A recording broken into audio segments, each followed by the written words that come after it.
If you can play this piano piece, I'll marry you. Those words would echo through Manhattan's underworld for years to come. Gloria adjusted her waitress vest in the gilded bathroom of the Lexington Club, reapplying the lipstick that made her invisible to men like Tony Castellano. The private dining hall beyond those mahogany doors held more power per square foot than City Hall, judges who'd fixed verdicts, real estate moguls who'd buried bodies in their foundations, contractors who built with blood money. And at the center of it all, Tony. The king of New York's shadows, the man who controlled half the city before breakfast and the other half by dinner. She balanced the tray of Macallan 25 on her shoulder, $600 per bottle, each glass worth more than her weekly rent. The crystal chandelier above cast golden light across Italian silk suits and diamonds that could fund small countries. Cigar smoke curled through conversations laced with threat and transaction. This wasn't a charity dinner. This was a kingdom, and Tony sat on his throne in a $12,000 tuxedo, his fingers drummed against the table like a conductor preparing for a symphony of violence. Gloria moved between tables, refilling glasses, collecting plates, existing in that peculiar space reserved for service workers, present but unseen, necessary but unacknowledged. Until she made the mistake of pausing too long near the grand piano. The Steinway sat untouched in the corner, glossy black and magnificent, more decoration than instrument in a room that valued power over beauty. Gloria had noticed it the moment she'd arrived for her shift, felt that old familiar pull in her chest, muscle memory from another lifetime. You. Tony's voice cut through the room like broken glass. The conversations died. 60 heads turned. Gloria's pulse hammered. Yes, sir? Tony leaned back in his chair, whiskey catching the light. His eyes assessed her the way men like him assessed everything, calculating worth, finding weakness. What's your name? Gloria, sir. Gloria. He rolled it around his mouth like he was tasting it. You were staring at my piano, Gloria. You like music? It wasn't a question. It was a setup. The room sensed it too, that particular charge in the air before Tony Castellano made someone's life unforgettable for all the wrong reasons. It's a beautiful instrument, sir. Tony stood, and the room held its breath. He crossed to the piano with predatory grace, one hand trailing along its polished surface. Beautiful, yes. Also extraordinarily expensive. Also, he turned, that lazy smirk spreading across his face, extraordinarily difficult to play. Laughter rippled through the crowd. They could feel the punchline coming. Tony gestured to the bench. Why don't you sit down, Gloria? Mr. Castellano, I should. Sit down. The command dropped like a gavel.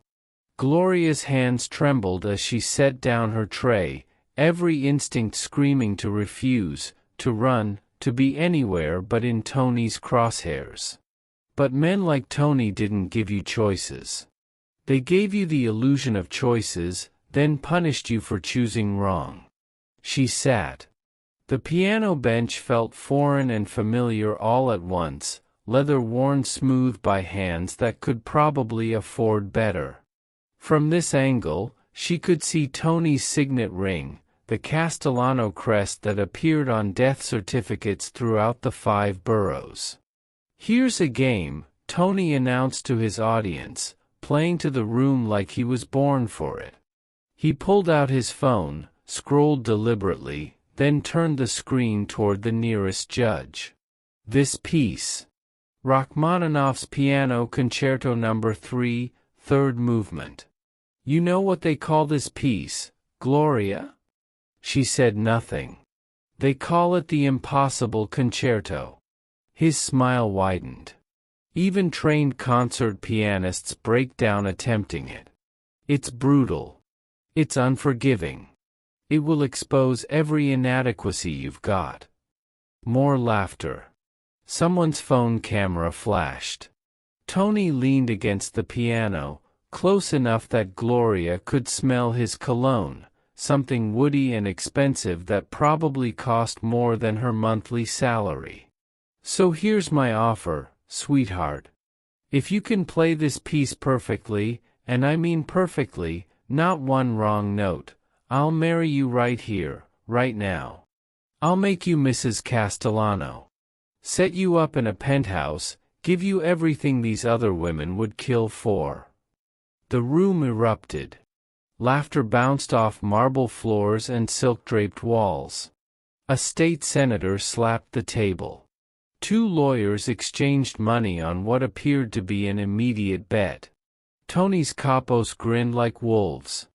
But when you fail, Tony continued, voice dropping to something colder, and you will fail, because girls like you always fail, you'll know your place.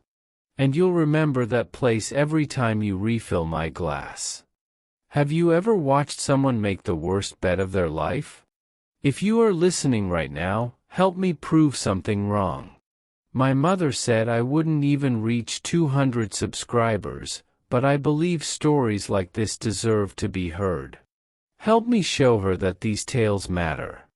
Gloria's fingers hovered over the keys, white and black and full of ghosts. Her breathing changed. Not from fear, from something else entirely. The laughter began to taper as guests noticed the shift.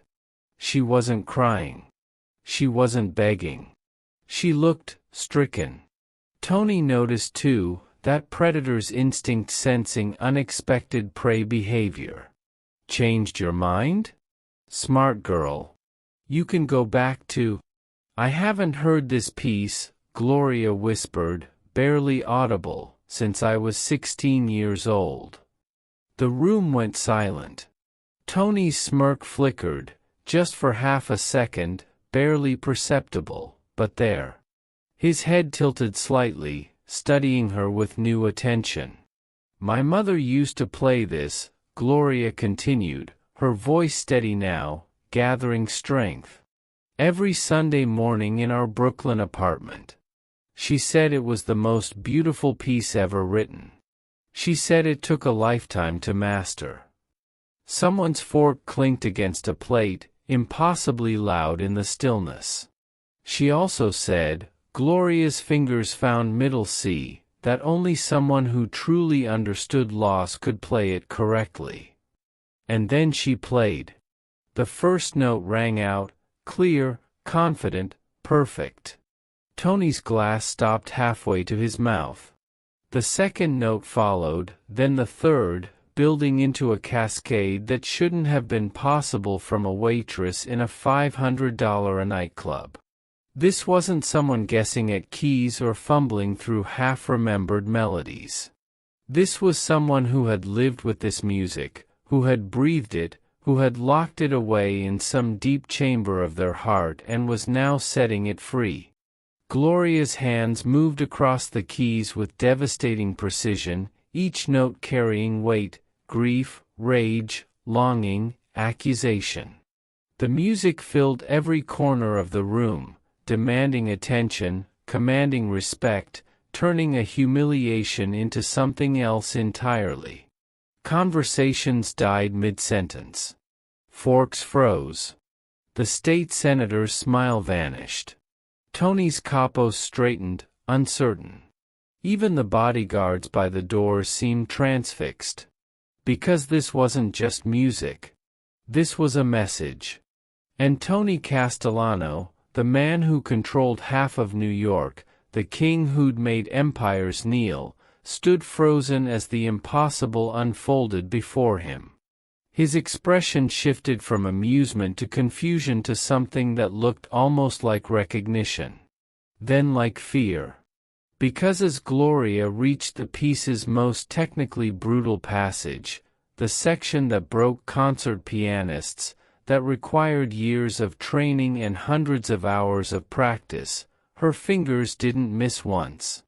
In the back corner, a younger man in an expensive suit leaned forward, eyes widening. One of Tony's oldest associates, Vincent, set down his wine glass with a shaking hand. A woman in the second row pulled out her phone, not to mock, but to record something historic. Tony's free hand gripped the piano's edge, knuckles white. The crystal whiskey glass slipped from his other hand. It shattered against the marble floor. The sound cut through the music like a gunshot. 60 heads turned toward Tony, the man who never dropped anything, never showed weakness, never lost control. But he wasn't looking at them. He was staring at Gloria like she was a ghost. Like she was someone who shouldn't exist. Like she was playing a song that only one other person in his entire life had ever played exactly that way. The music swelled toward its climax, and with it, Tony's past came flooding back, memories he'd buried under concrete and blood, a life he'd murdered to build his empire, a woman who'd sat at a piano in Brooklyn and played this exact piece while a younger Tony, nobody's boss yet, had listened and believed in something other than power. No, Tony breathed, so quiet only those nearest could hear. That's impossible. But Gloria kept playing, her expression serene now, almost peaceful. She'd stopped being the waitress the moment her fingers touched those keys. Now, she was something else entirely. And as the final passage approached, the part where the piece would either soar or shatter, every person in that room understood they were witnessing something that would be whispered about in Manhattan's shadows for years. The moment Tony Castellano stopped being a king and started being a man who just heard a ghost speak his name through music. But to understand what happened next, you need to know the story of the two people who should never have been in that room together. A mafia boss running from his past. And the daughter of the only woman who ever saw him as human. This is how their worlds collided, 20 years, one piano piece, and a single moment of impossible recognition. Gloria's fingers hovered over the keys, trembling slightly in the chandelier light. Not from fear. From memory. The whispers started immediately. Is she actually going to try? This is priceless. Someone get this on video. Tony's gonna destroy her. Phone screens glowed throughout the room, dozens of cameras angled toward the piano, capturing what they assumed would be public humiliation, viral content for their private group chats, a story to tell at future dinners about the night Tony Castellano made a waitress think she could play Rachmaninoff. Tony circled behind her slowly, deliberately, like a shark sensing blood in the water. He was playing to his audience now, milking every second of her hesitation. What's wrong, sweetheart? Having second thoughts? It's okay to admit you're in over your head. No shame in knowing your limitations. Laughter rippled through the crowd again, meaner this time. Actually, someone called out, the state senator, emboldened by scotch and proximity to power, there is shame. The shame of wasting Mr. Castellano's time. More laughter. More phones. Gloria's hands remained suspended above the ivory keys, her breathing shallow and uneven. Every eye in the room fixed on her, waiting for the collapse, the apology, the retreat back into invisibility where people like her belonged. But she wasn't looking at Tony or the cameras or the smirking faces. She was looking at the piano itself, at the way the light caught the polished black surface, at the familiar curve of the fallboard, at the slight wear pattern on middle C where hundreds of hands had pressed too hard. Just like the piano in Brooklyn. I haven't heard this piece, she whispered, her voice barely audible, since I was 16 years old. The words landed like stones in still water. The whispers stopped. The laughter died. Even the clicking of phone cameras seemed to pause, as if the room collectively held its breath, sensing a shift in the narrative they thought they understood. Tony's smirk faltered. Just for a fraction of a second, so brief that most people missed it, but it faltered. His eyes narrowed, studying Gloria's profile with new intensity. Something in her voice, in the way she'd spoken those words, didn't fit the script he'd written for this moment. 16, he repeated, his tone losing its mockery, becoming something sharper. What are you talking about? Gloria closed her eyes. The Brooklyn apartment was dim, always dim, because the building across the street blocked most of the sunlight. But the piano glowed anyway, an old upright wedged against the cracked wall, its wood worn but cared for, its keys yellowed but responsive. A younger Gloria, gangly and 16 with her mother's eyes and her mother's hands, sat on the bench beside a woman who smelled like jasmine and old sheet music. This piece, her mother said softly, fingers dancing across the keys with impossible grace, this piece isn't about technical perfection. It's about knowing what it means to lose everything and still find beauty in the wreckage. The music poured from her mother's hands like water, like memory, like prophecy. Will you teach me? Young Gloria asked. Her mother smiled, sad and knowing. I'll teach you. But promise me something, Mija. Promise me you'll only play this when it matters. When the truth needs to be heard. Gloria opened her eyes. Her right hand descended to the keys. Then her left. And she played. The first note rang out, pure, clear, impossible. The room detonated in silence. Tony's glass stopped halfway to his mouth, frozen mid-gesture. His jaw tightened imperceptibly. The second note followed. Then the third. Then a cascade of sound that shouldn't have existed, shouldn't have been possible from a woman in a waitress vest who'd been invisible 30 seconds ago. But there it was. Rachmaninoff's Impossible Concerto, flowing from Gloria's hands with the kind of technical precision that took decades to master, the kind of emotional depth that couldn't be faked or rushed or learned from YouTube tutorials. At the door, Tony's head of security straightened, his hand instinctively moving toward his concealed weapon, not because of threat, but because something was happening that wasn't supposed to happen, something outside the natural order of their world. Judge Matthews set down his fork, his $15,000 Patek Philippe watch catching light as his hand stilled mid-reach for his wine glass. The state senator's smirk evaporated, replaced by genuine confusion. Vincent, Tony's oldest associate, leaned forward in his chair, his weathered face going pale. His lips moved silently, forming words that looked like impossible, like no, like her. And Tony stopped breathing.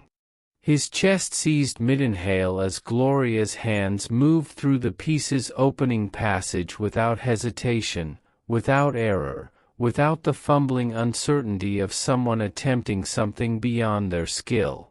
She wasn't guessing. She wasn't trying. She was remembering. Every note carried weight, grief for what was lost, rage for what was stolen, longing for what could never be recovered. The music painted pictures in the air, a dim apartment in Brooklyn, a woman's voice humming along, Sunday mornings before the world learned to take everything. Tony's hand began to shake. The expensive whiskey in his glass trembled, creating tiny ripples on the surface, concentric circles spreading outward like shockwaves. Because he recognized this. Not just the piece, anyone could recognize Rachmaninoff. But the way she played it. The specific phrasing, the particular emphasis on the seventh measure, the haunting pause before the crescendo in the 12th. He'd only heard one person play it exactly that way. And that person was dead. But how could a waitress know a piece that only one woman in the entire world had played like this? And why did every note feel like an accusation? Gloria played like she was settling a debt. Her fingers moved across the keys with surgical precision, each note a word in a language the room had forgotten existed.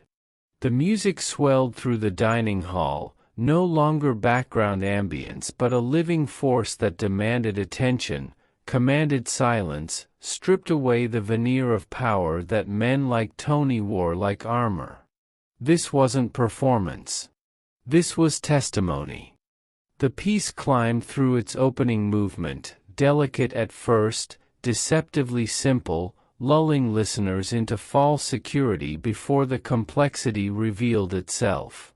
Gloria navigated every transition flawlessly, her hands dancing between octaves with the kind of muscle memory that only came from obsession, from repetition, from loving something so deeply it became part of your DNA. The grief lived in the lower registers, dark, thunderous notes that rumbled like distant warnings, like storms gathering on horizons, like everything beautiful about to be destroyed. Her left hand painted portraits of loss, of empty apartments and silent phones and women who waited for men who never came back. The love floated in the treble, bright, aching melodies that soared above the darkness, refusing to be extinguished even as the bass notes tried to drown them out. Hope and heartbreak dancing together, inseparable, eternal. And the anger, God, the anger lived everywhere. In the staccato strikes that cracked like gunshots. In the crescendos that built like accusations. In the pauses between phrases where silence screamed louder than sound. The room had stopped being Tony Castellano's kingdom. Now it belonged to the piano. Judges who'd fixed verdicts sat transfixed, forks abandoned midair.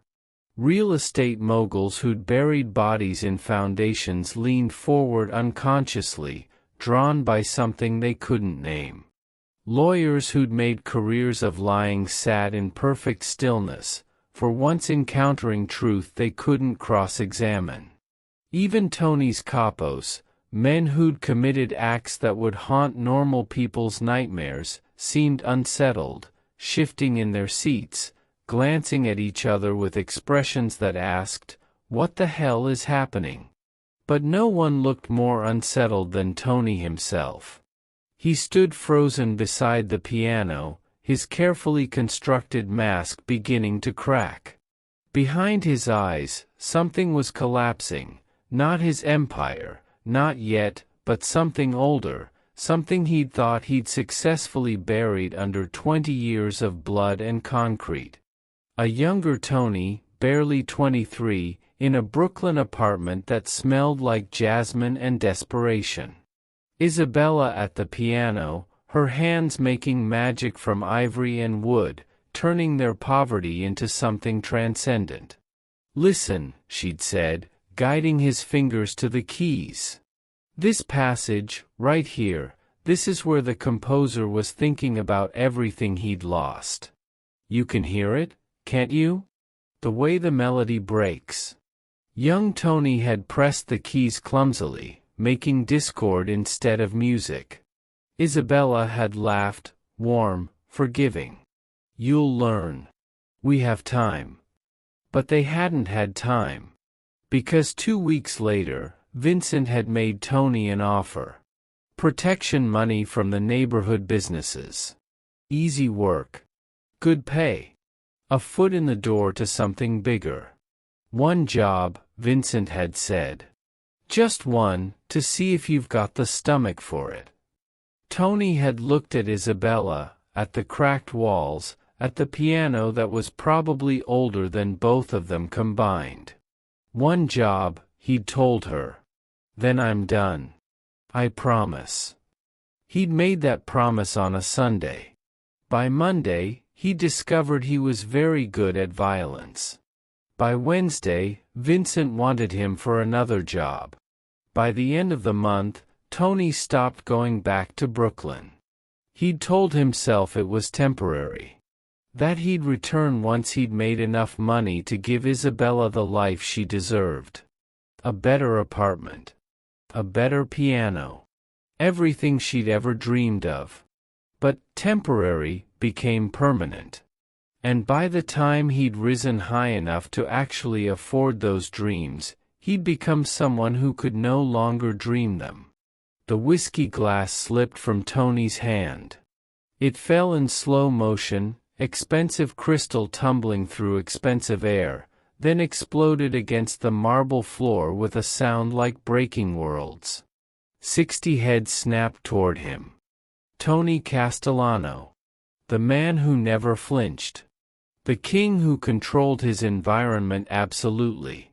Standing there with his hand still extended where the glass had been, staring at Gloria like she was dismantling him piece by piece with nothing but music. "Mr. Castellano?" Vincent half rose from his chair, concerned. "You all right?" Tony didn't respond. Didn't even seem to hear. Because Gloria had just reached the piece's most difficult passage, the section called The Breaker, the technical nightmare that separated amateurs from masters, the musical equivalent of walking a tightrope over an abyss while juggling knives. Concert pianists spent months preparing for these 37 measures. Careers ended on these keys. Reputations shattered here. Gloria's hands accelerated.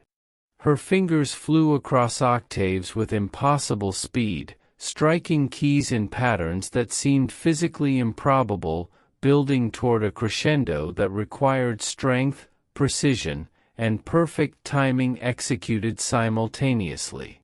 The room held its collective breath. This was where she'd fail. Had to fail. Because no one, just sat down and played this passage perfectly without years of preparation, without. She didn't miss a single note. Not one. The music exploded into its climax, triumphant, devastating, perfect. Every impossible interval landed exactly where it should. Every complex chord progression resolved with mathematical precision.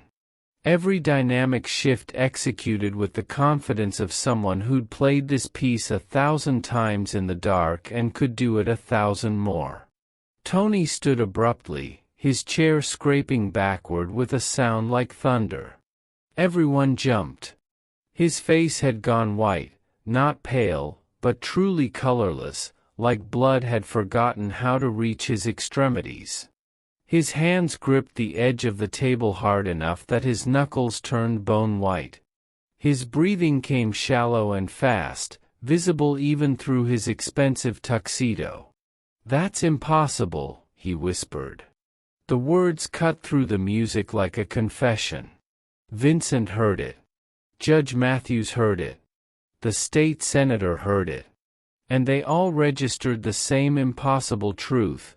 Tony Castellano, the man who'd built an empire on certainty, who never questioned, never doubted, never showed weakness, had just watched his entire worldview shatter on a piano bench. But what secret was buried in this music? And why did Tony look like he'd just seen a ghost play his own funeral dirge? Brooklyn, 1998. Antonio Castellano, not Tony yet, not the king, just Antonio, had worked doubles at the meatpacking plant for 6 days straight. His hands smelled like blood and freezer burn, and his back ached from hauling carcasses that weighed more than he did. 23 years old and already feeling 50. He climbed the 4 flights to apartment 4C because the elevator had been broken for 2 months. The landlord didn't care. Nobody cared about buildings like this one, where immigrant families stacked on top of each other like forgotten boxes, where cockroaches owned more square footage than the tenants. But then he opened the door, and none of it mattered. Because Isabella was at the piano. She sat in the dim light filtering through the window, her dark hair loose around her shoulders, her fingers dancing across keys that were probably older than both of them combined. The upright piano had been left by the previous tenant, abandoned because moving it would have cost more than it was worth. To Isabella, it was priceless. "You're home early," she said without stopping, her hands still weaving magic from wood and wire. "Supervisor got drunk, started a fight. They shut down the line." Antonio dropped his work bag and moved behind her, wrapping his arms around her shoulders, breathing in jasmine and sheet music. "What are you playing?" "Rachmaninoff. Piano Concerto No. 3. She hit a complex passage, stumbled slightly, laughed. "It's impossible. Absolutely impossible. But God, listen to it, Antonio. Listen to what he's saying." He listened. Not just to the notes, but to the way Isabella made them speak, turning technical precision into conversation, into confession, into something that felt like prayer in a world that had stopped believing. "Teach me," he said. Isabella twisted to look at him, surprise lighting her face. "You want to learn piano?" "I want to learn this. Whatever this is." So she taught him. Every Sunday morning, while the neighborhood slept off Saturday night sins, Isabella guided Antonio's rough, calloused hands across the keys. He was terrible at first, clumsy and frustrated, making discord instead of music. "Music isn't about strength," Isabella would say patiently. "It's about knowing when to push and when to let go. Like love." They were poor in ways that made poverty feel like a personality trait. Rice and beans 4 nights a week. One winter coat shared between them. The heat shut off more often than it worked. But in that apartment, with Isabella at the piano and Antonio learning to make beauty from struggle, they were rich in ways that money couldn't measure. One day, Isabella promised, her hands finding his, "We'll have a better piano. In a better apartment. I'll teach music, and what will you do, Antonio?" "Whatever keeps you playing," he'd answered. He'd meant it when he said it. 3 months later, Vincent Moretti found Antonio outside the meatpacking plant on a Tuesday that felt like every other Tuesday, cold, gray, suffocating. "You're wasting yourself here," Vincent said, offering a cigarette Antonio couldn't afford to refuse. "Smart kid like you, strong, loyal looking. I could use someone like that." "Use me for what?" "Protection. Collection. Making sure neighborhood businesses understand the value of cooperation." Vincent smiled. "Easy money, Antonio. Real money. The kind that buys better than rice and beans." Antonio thought of Isabella, of the cracks spreading across their ceiling, of the piano that desperately needed tuning, of the winter coat she'd given him because she'd insisted she wasn't cold. "One job," he said. "Just one. To see if I can do it." Vincent's smile widened. "That's all it takes, kid. One job to see who you really are." The job was a restaurant owner behind on payments. Antonio was supposed to intimidate, maybe rough him up a little. Send a message. But the owner fought back. And Antonio discovered something terrible about himself: he was good at violence. Not just capable, good at it. The switch flipped easily. The guilt came slowly. The money came fast. Vincent called him the next day. You got a gift, kid. Real talent. How about another? Antonio went home planning to say no. Planning to tell Isabella he'd seen enough, earned enough, that they'd make it work on meatpacking wages and hope. But she was at the piano, playing Rachmaninoff, and the apartment was so cold he could see her breath, and the music was so beautiful it hurt, and Antonio realized something that would haunt him forever. Love wasn't enough to keep them warm. I got offered more work, he told her that night. Better pay. Security work. Isabella had looked at him with those knowing eyes. Security work. Just until we can afford something better.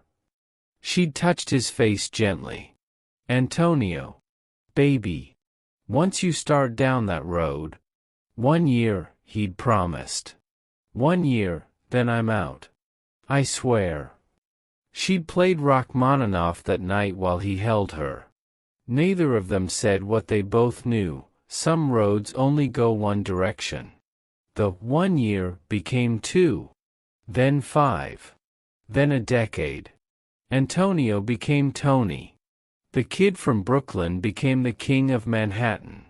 The rough hands that once struggled with piano keys now signed death warrants without trembling. By the time he'd made enough money to give Isabella everything she'd dreamed of, he'd become someone she could never love. So he never went back. Told himself she'd moved on, found someone better, forgotten the boy who'd chosen blood money over Sunday morning piano lessons. Easier that way. Cleaner. Until tonight. Present. Gloria's hands moved through the final passage, the one Isabella had called the resolution, where all the pain and beauty and loss came together in something that wasn't quite peace but was close enough to hope. Tony watched those hands, and in them saw Isabella's hands, saw the same slight curve of the pinky finger on the left hand, the same way of hovering over the keys for just a microsecond before the descending run, the same. No. No. The impossible truth began forming in his mind, assembling itself from 20 years of guilt and memory and one undeniable fact. Only one person in the world had ever played this piece exactly this way. And Gloria played it identically. The final note rang out, a single, perfect chord held just long enough to feel like goodbye, like ending, like the last breath of something that once lived. The sound faded into silence so complete it felt sacred. Gloria lifted her hands from the keys and turned toward Tony. Her eyes, Isabella's eyes, met his. Who exactly was Gloria? And how was she playing a dead woman's music? The silence after the final note felt like the world holding its breath before drowning. Gloria's hands remained on the keys for a moment, steady, deliberate, refusing to tremble despite 60 pairs of eyes burning into her back. Then, slowly, she turned on the piano bench to face Tony.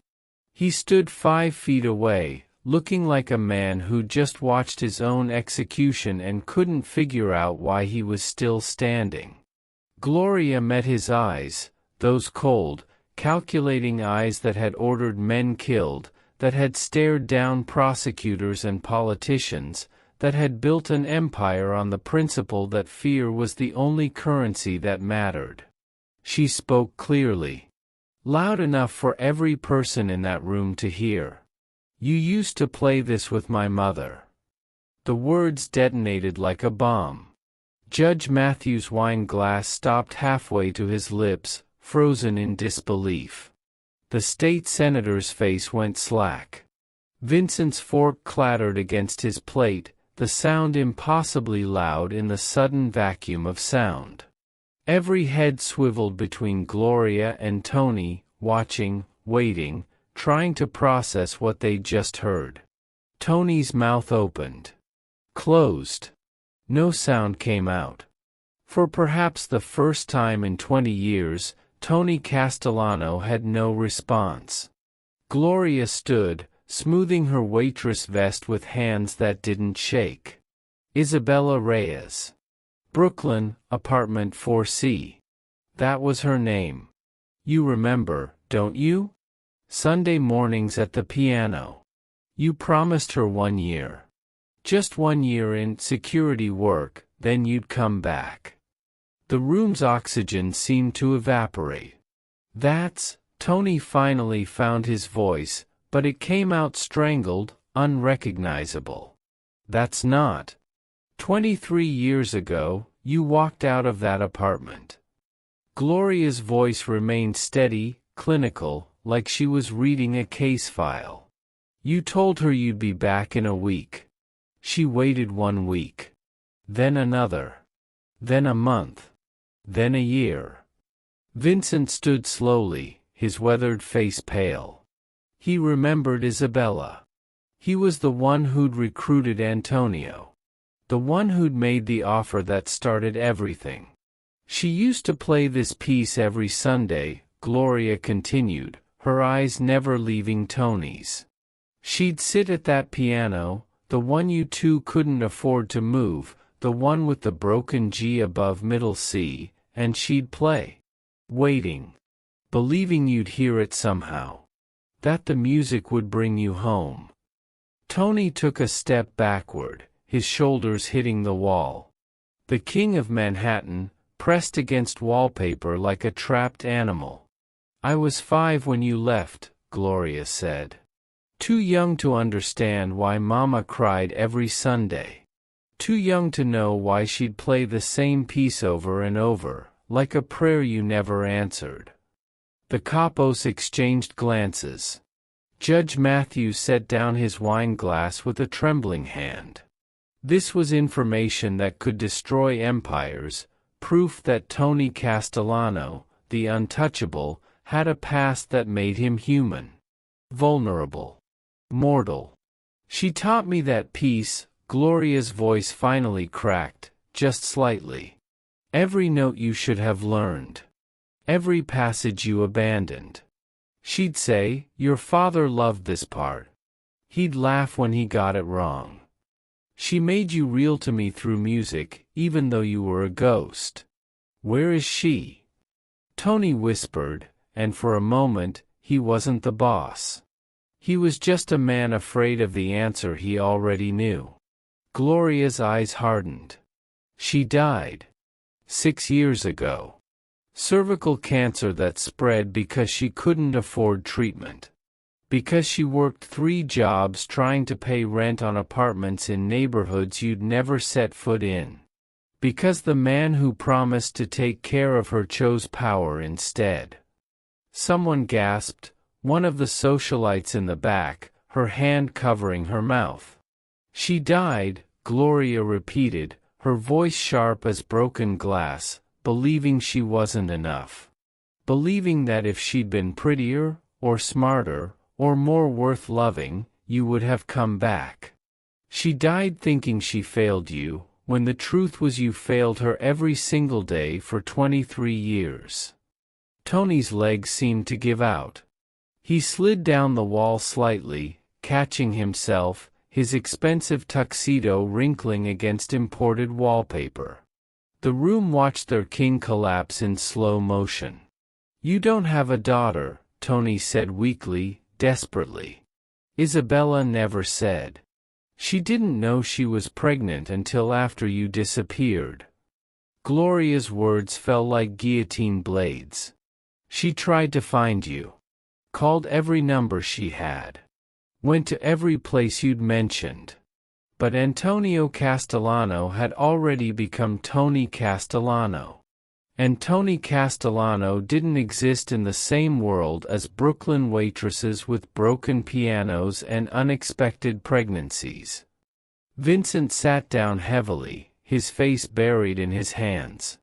He'd done this. His recruitment. His offer. His blood money that had torn 2 people apart and created this moment. Judge Matthews looked physically ill, like he was watching his own moral compromises take human form. The state senator stared at his plate, suddenly unable to meet anyone's eyes. And Tony looked like a man being dismantled, piece by piece, in front of everyone who'd ever feared him. "I didn't know," he breathed. "Isabella, I thought. You thought power mattered more than love." Gloria's voice dropped to something colder than anything Tony had ever achieved through violence. "You were right. Look where it got you. A room full of people who fear you. And your daughter serving you whiskey because she's worked in every upscale restaurant in Manhattan, waiting for you to look at her just once and see her mother's face." The words hung in the air like indictments. Tony's hand reached toward Gloria, trembling, the first time anyone in that room had seen his hands shake from anything other than rage. She didn't move toward him. Didn't move away.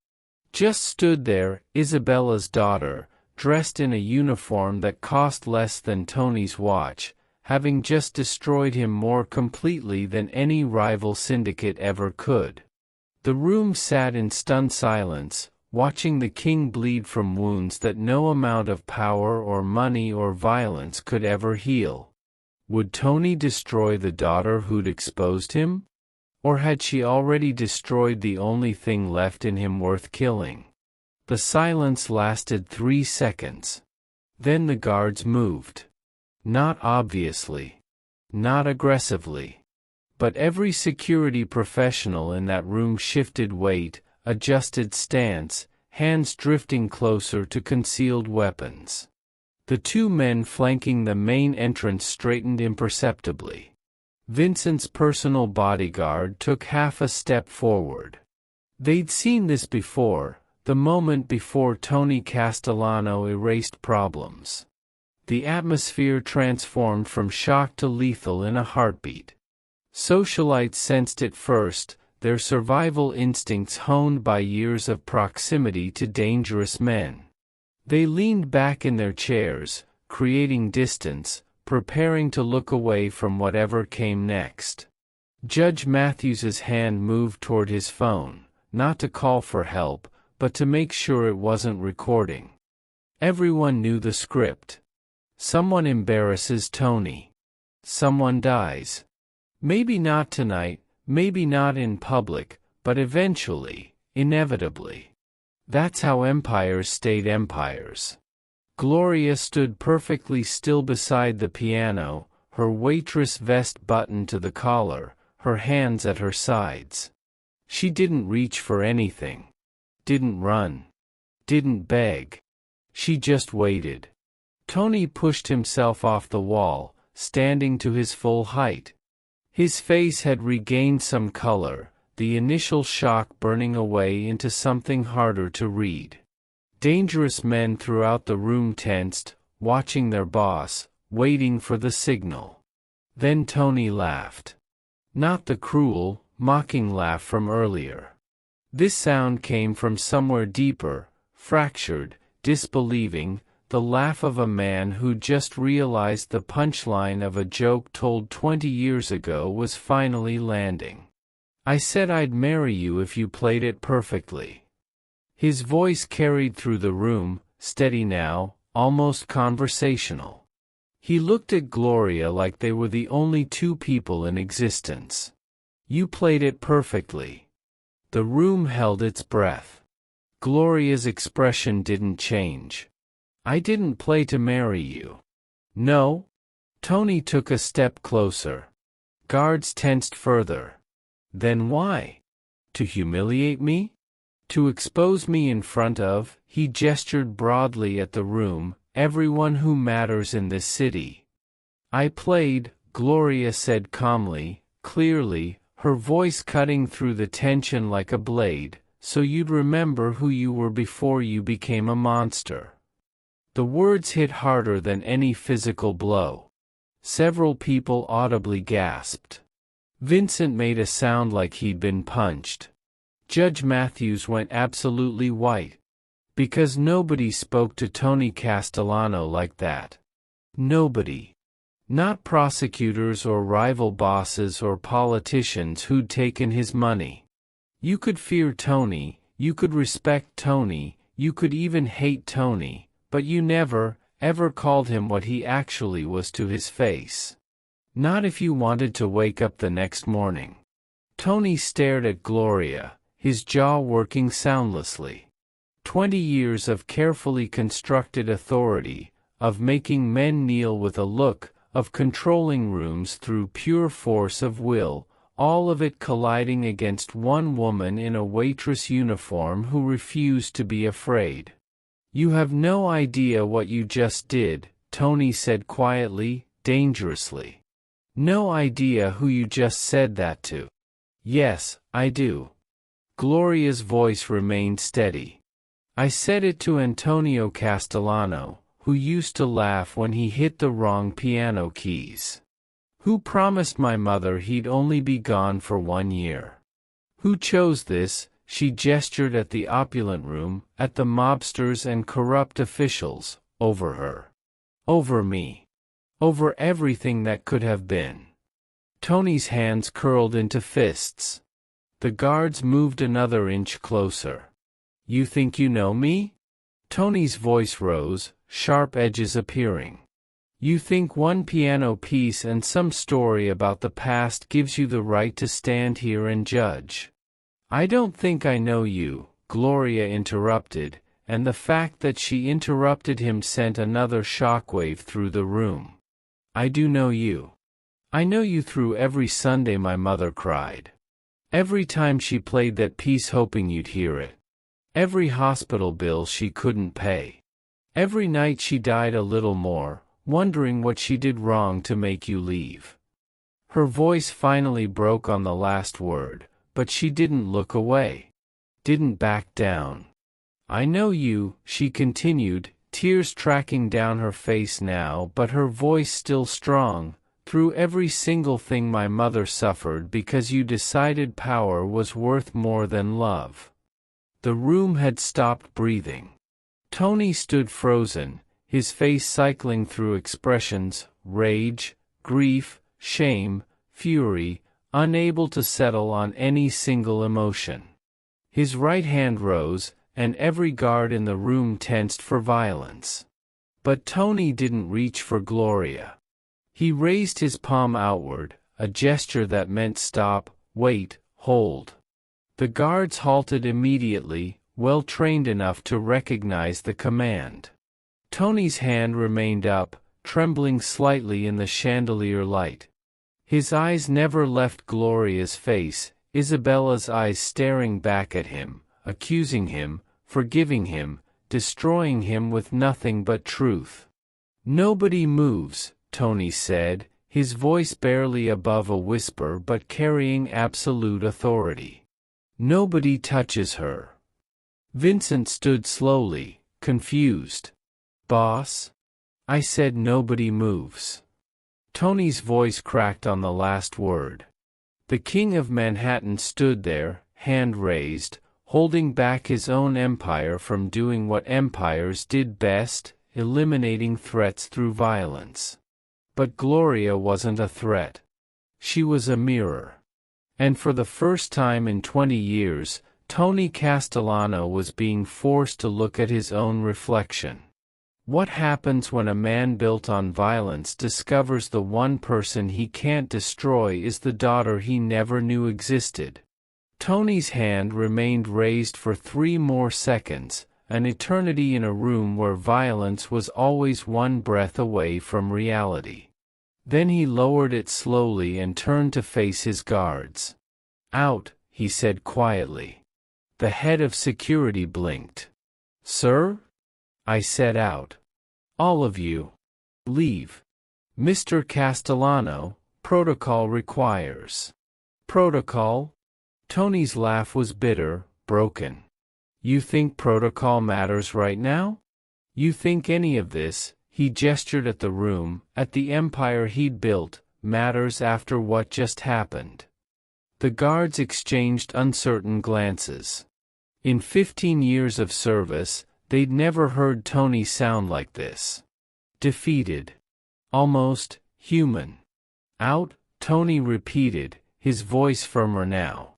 Vincent, Take them. Everyone. Give me the room. Vincent stood slowly, studying his boss with concern that looked almost paternal. Tony, you sure about this? I've never been less sure about anything in my life. Tony's eyes found Gloria again. But I'm not having this conversation with an audience of armed men who work for me. The dismissal landed like a grenade. Because everyone in that room understood what it meant, Tony Castellano, who never went anywhere without security, who built his empire on controlled violence and calculated intimidation, was voluntarily stripping himself of protection. In front of 60 witnesses who'd just watched him bleed. The guards filed out slowly, reluctantly, hands still hovering near weapons they wouldn't need. Vincent paused at the door, looking back at Tony with something that might have been regret or grief or the recognition that he was watching the end of an era. Then he left too. The door closed with a sound like a coffin sealing. Tony turned back to the room, to the judges and politicians and businessmen who'd spent the evening celebrating their proximity to power. I never knew, he said, loud enough for everyone to hear. I never knew Isabella was pregnant. Never knew I had a daughter. Judge Matthews cleared his throat uncomfortably. The state senator studied his napkin like it held the secrets of the universe. A real estate mogul who'd built half of Queens on Tony's money suddenly found his phone fascinating. I'm not asking for sympathy, Tony continued, his voice steady but hollow. I'm not asking for understanding. I'm telling you so you know that for 23 years, I walked past my own daughter in restaurants and hotels and never once saw her mother's face. He looked at Gloria, really looked at her, like he was seeing her for the first time. She worked at the plaza 2 years ago, Tony said to the room. I remember now. She brought me coffee. I didn't tip her. Didn't even look at her face. The confession hung in the air like smoke. The Carlisle last spring. She served my table during the Donovan meeting. Tony's voice cracked. I complained the risotto was cold. Made her take it back. Several people shifted uncomfortably. They were witnessing something that shouldn't exist, Tony Castellano admitting fault, confessing weakness, dismantling his own mythology in real time. Mr. Castellano, Judge Harrison, the visiting judge who'd been enjoying Tony's hospitality, stood carefully, adjusting his tie. Perhaps this conversation should be private. Private. Tony laughed again, that same broken sound. Everyone in this room just watched me discover I abandoned my daughter for 2 decades. What part of that stays private? Harrison sat back down. Tony looked around the room, at the faces that had been smiling and laughing an hour ago. The Riverside development deal. Consider it cancelled. The real estate mogul's head snapped up. What? Tony, we shook on. I said cancelled. I'm not financing another luxury high-rise on land where people like Isabella raised children alone. Tony's voice was cold now, but different than before, not threatening, just final. The mogul opened his mouth to protest, thought better of it, and stood. He left without another word. The harbor contract, Tony continued, looking at a city councilman who'd gone pale. The one we discussed last month. Not happening. But Mr. Castellano, we have agreements. Had agreements. Past tense. Leave. The councilman gathered his coat and departed, moving quickly, sensing the instability of a king no longer certain of his kingdom. One by one, the power brokers read the room and understood, Tony Castellano was no longer the man they'd made deals with. Whatever was happening here, it was bigger than contracts and handshakes and the quiet corruption that kept the city running. Judge Matthews stood, then the state senator, then Vincent's associates. Within 5 minutes, the room had emptied to less than 20 people, only those too stunned to move or too curious to leave. Through it all, Gloria remained standing beside the piano, watching the empire fracture. Tony finally turned to face her fully, all pretense of authority stripped away. He looked old suddenly. Tired. Like the weight of 23 years had landed on his shoulders all at once. "I can't undo it," he said simply. "Can't bring her back. Can't give you the father you should have had." Gloria said nothing. "I could offer you money. Apartments. Anything you want. But we both know that's not how this works." "No," Gloria agreed quietly. "It's not." Tony nodded slowly. "So what happens now?" Gloria picked up her purse from where she'd left it on a nearby chair. She smoothed her vest one final time, the gesture oddly dignified. "Now," she said, "I leave. And you figure out what kind of man you want to be with whatever time you have left." She walked toward the exit. Tony didn't stop her. Didn't call out. Didn't make promises he couldn't keep or threats he no longer had the heart to execute. He just watched Isabella's daughter walk away, the same way Isabella had once watched him leave, except this time, the person leaving was the one who deserved to. Gloria reached the ornate double doors. Her hand touched the brass handle. The remaining guests held their breath, half expecting Tony to change his mind, to remember who he was, to stop her with violence or money or the raw force of will that had built an empire. But Tony stood frozen, a king with no kingdom, watching his daughter walk out of his life for the second time. Gloria opened the door, stepped through, and left Tony Castellano standing in a half-empty room, surrounded by shattered glass and abandoned deals and the ghost of a woman he'd loved and destroyed. She exited the Lexington Club alive, untouched, victorious in a way that had nothing to do with survival and everything to do with dignity. And somewhere in Manhattan, a wounded king had to decide whether to bleed out quietly, or find a way to heal wounds 23 years deep. The news spread through Manhattan's underworld like blood in water. Tony Castellano had a daughter.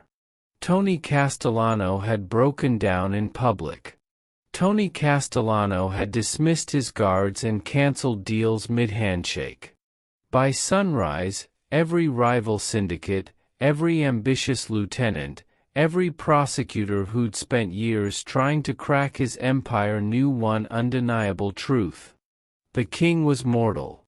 Within 48 hours, the Riverside development fell apart completely. Investors pulled out, citing unforeseen circumstances. The harbor contract dissolved when the city councilman suddenly decided to cooperate with a federal investigation, Tony's protection evaporating like morning fog. Vincent sat across from Tony in the back office of a restaurant they'd owned for 15 years. "The Marino family is making moves in Queens. They think you're vulnerable." Tony stared at the untouched espresso in front of him. "They're right. Boss. I said they're right." Tony's voice was flat, emotionless. "Let them have Queens. I'm tired, Vincent." Vincent leaned back, studying the man he'd recruited 23 years ago. "You're not tired. You're grieving. Same thing. The empire didn't collapse overnight, empires never did. But it destabilized, fractured, began the slow erosion that everyone recognized as terminal. Deals evaporated. Alliances shifted. The judges and politicians who'd attended that dinner suddenly found themselves too busy to take Tony's calls. Power, Tony learned, was only permanent until everyone realized it wasn't. Gloria disappeared. Not dramatically. Not into witness protection or some elaborate escape plan. She simply stopped showing up to work at the Lexington Club. Stopped working at the Plaza, the Carlisle, the St. Regis. Her apartment in Astoria sat empty, rent paid through the end of the lease but no forwarding address left behind. Tony had men look for her, not to threaten, just to know she was safe. They found nothing. Gloria Reyes had vanished as thoroughly as Antonio Castellano had 23 years earlier. The irony wasn't lost on Tony. 3 months after that night, a new foundation appeared in New York's nonprofit registries. The Isabella Reyes Music Foundation. Dedicated to providing free piano lessons, instruments, and performance opportunities to children in low-income neighborhoods throughout Brooklyn and Queens. The funding was substantial, $2 million to start, with promises of annual contributions. No donor names were listed. No board of directors announced. Just an address in Brooklyn, a phone number, and a mission statement that read, "For those who hear music in the silence." Music teachers throughout the city received letters offering partnerships. Community centers found grant applications approved overnight. Children who'd never touched a piano suddenly had access to refurbished uprights, donated by anonymous benefactors, tuned by professionals who arrived unannounced and refused payment. Vincent had handled the paperwork. Set up the accounts. Made sure nothing could be traced back to Tony directly. "You know she'll figure it out," Vincent said, reviewing the documents one final time. "I know," Tony replied. "But maybe she'll let me do this one thing. This one small thing that doesn't make up for anything but exists anyway." Vincent slid the papers across the desk. "You could just talk to her. Explain." "Explain what?" Tony's laugh was bitter. "That I'm sorry? That if I could go back, I'd choose differently? She knows all that already. And she also knows it doesn't matter. Sorry doesn't raise a child. Sorry doesn't sit beside a dying woman who waited 23 years for nothing." So Tony stayed away. Made no attempts at contact. Sent no letters. Allowed Gloria the same thing he'd taken from Isabella, freedom from his presence. But he watched. Not in the creepy surveillance way that men like him were capable of. Just awareness. Vincent would mention, casually, that Gloria had been spotted at a music shop in Manhattan. That she'd been seen entering Steinway Hall. That someone matching her description had auditioned for a performance slot at a small concert venue in the West Village. Tony never asked for details. Never demanded to know more. But he listened to every word Vincent didn't quite say. 6 months after the dinner, Vincent walked into Tony's office with a flyer. "You should see this," he said, placing it on the desk. Tony looked down at the elegant script. An evening of Rachmaninoff featuring emerging pianist Gloria Reyes Carnegie while Recital Hall Saturday, 8 p.m. benefiting the Isabella Reyes Music Foundation. Tony stared at the flyer for a long time, his finger tracing the name, his daughter's name, in print, above Carnegie Hall's address. "She's really doing it," he said quietly. "She's really doing it," Vincent confirmed. "The foundation helped fund her training. She's been working with one of Juilliard's retired professors. Word is, she's extraordinary." Tony picked up the flyer, held it like it was made of something more fragile than paper. "She wouldn't want me there." Probably not. It would ruin her night. Seeing me in the audience. Maybe. Tony set the flyer down carefully. She's playing Rachmaninoff. The same piece. The one Isabella taught her. The one from that night. Vincent paused. She's reclaiming it, Tony. Taking something that exposed you and making it hers. Tony nodded slowly, understanding settling over him like weight. Gloria wasn't running from that night. She was transforming it. Turning humiliation and revelation into art, into legacy, into something that honored the mother who'd waited and the music that had survived when love didn't. I won't go, Tony decided. She deserves that night without me in it. But even as he said it, Tony knew he'd be there somehow. In the back row, maybe. Hidden in the shadows. Not to intrude, not to claim any part of her success. Just to hear his daughter play the piece his greatest love had taught her, in a concert hall that represented everything Isabella had dreamed of but never lived to see. Would Gloria sense him in the audience? And if she did, would she play the music that destroyed him, or the music that might finally set them both free? Carnegie's recital hall held 268 seats. Tony Castellano sat in the very last row, seat 268, tucked against the wall where shadows pooled thickest. No guards flanked him. No Vincent whispering updates. No visible signs of the empire he'd spent 2 decades building. Just a man in a modest suit, expensive still, because some habits died hard, watching people file into a concert hall to hear his daughter play. The audience was different from the one at the Lexington Club. Students with weathered backpacks. Elderly couples who'd probably attended concerts here for 40 years. Music teachers clutching programs like sacred texts. A few people wore Isabella Reyes Music Foundation volunteer badges, teenagers from Brooklyn and Queens who'd learned piano through the foundation, who had no idea the anonymous donor sat 20 rows behind them. Tony had purchased his ticket online. Used a different name. Paid cash at the box office pickup.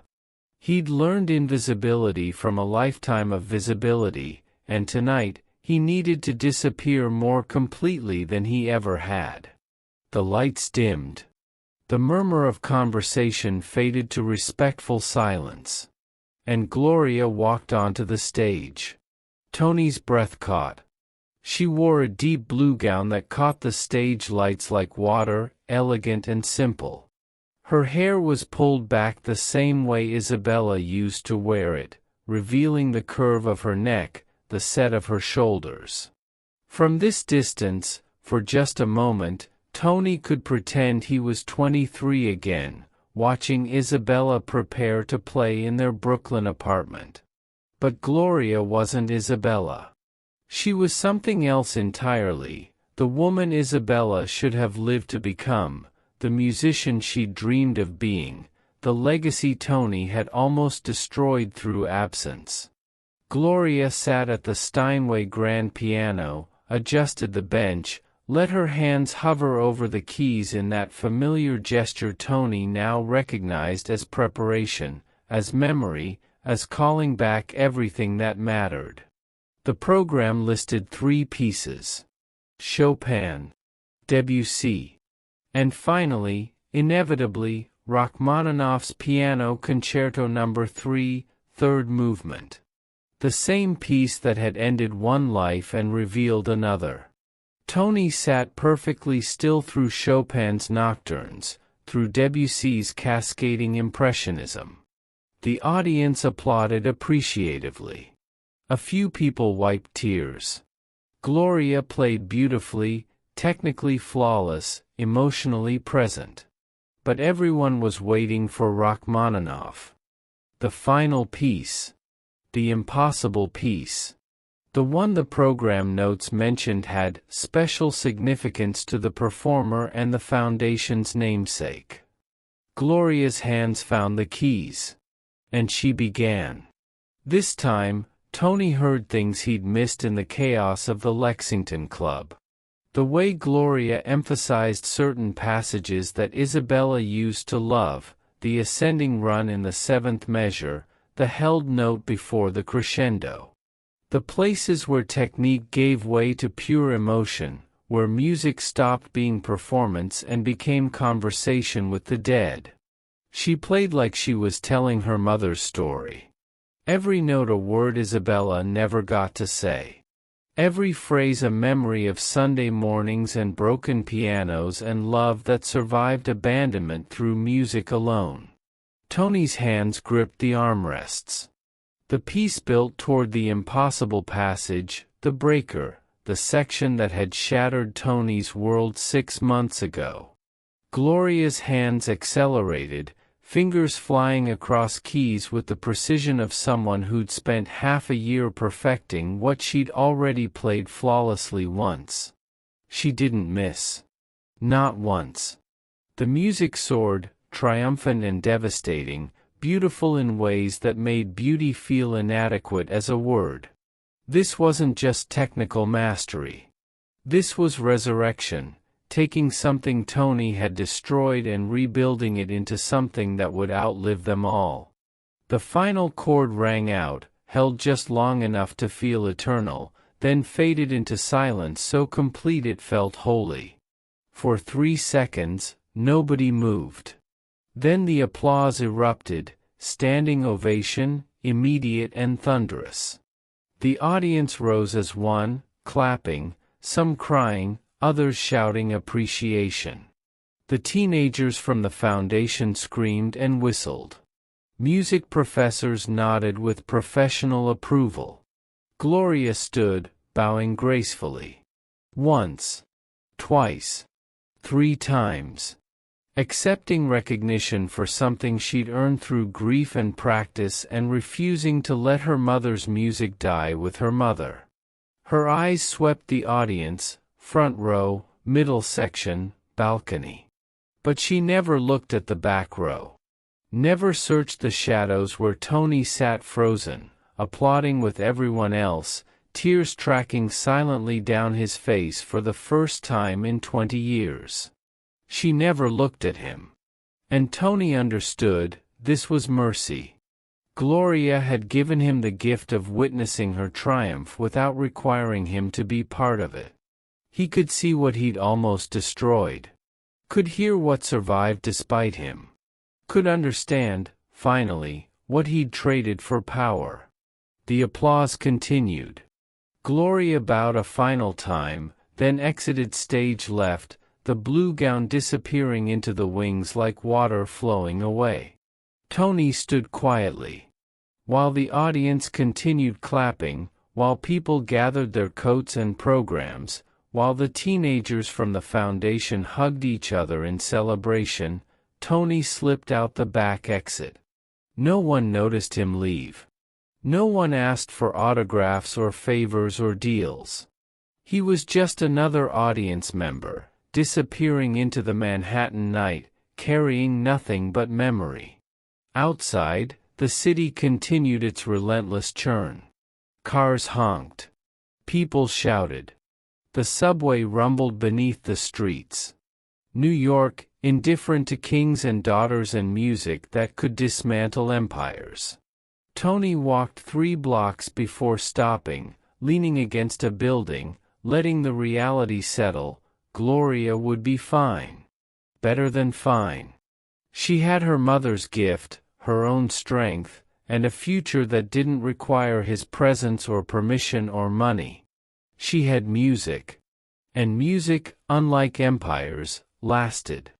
Tony pulled out his phone, typed a message to Vincent, foundation funding, double it. Every year. Forever. Then he deleted his daughter's name from his contacts. Not from cruelty, but from understanding. Some distances were necessary. Some absences were the only gift worth giving. He walked home slowly, no guards following, no empire requiring management, just a man who'd finally learned the cost of everything he'd chosen. Power fades. Empires crumble. Kings become footnotes in histories no one remembers. But music carved from grief and love and the refusal to let beauty die, music remains. It plays in concert halls and Brooklyn apartments. In memories and foundations. In the hands of daughters who learned from mothers who learned from lovers who walked away. It survives everything. Even us. Tony Castellano had controlled half of New York through fear and violence and the carefully calculated application of power. He'd built an empire that would be dismantled within 5 years, forgotten within 10. But his daughter would play Rachmaninoff for the rest of her life. And somewhere in that music, Isabella would live forever, not as the woman who waited, but as the woman who taught their daughter that some things matter more than being chosen. She taught Gloria that dignity survived abandonment. That art outlasted cruelty. That love, even when unreturned, was never wasted if it created something beautiful. Sometimes the most dangerous weapon isn't a gun, it's a song that knows your secrets. And the most devastating victory isn't destroying your enemy. It's playing music so perfect they finally understand everything they lost. Thanks for watching till the very end. If this story moved you, hit like, subscribe, and share your thoughts in the comments. I'll be dropping another unforgettable story tomorrow, so make sure you don't miss it.